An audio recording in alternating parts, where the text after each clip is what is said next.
আমি এক জানাজায় ছিলাম একবার, বাপের জানাজা ছেলে পড়াইতেছিল, কিন্তু আল্লাহু আকবার বলতে পারতেছিল না, কান্নারে কানতে। ছেলে আলেম ছিল, কানতে কানতে কানতে কানতে বাপের জানাজা ছেলে পড়ানো, বোঝেন না, আল্লাহু আকবার বলতে পারতেছিল না, কান্নায় ভাঙ্গা পড়তেছিল।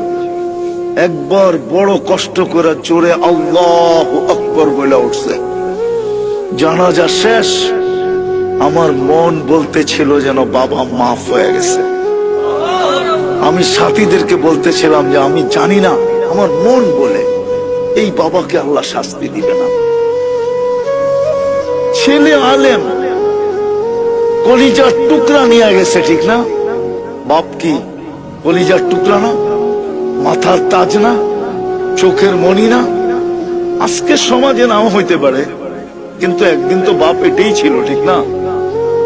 নিয়ে গেছে যিনি, তার বিরুদ্ধে যাওয়া উচিত ছিল, কিন্তু ছেলে কান্না ধরা কানসেল বটে, কিন্তু কান্না ধরা শেষমেশ কি বলছে? আল্লাহু আকবার, মালিক তুই বড়।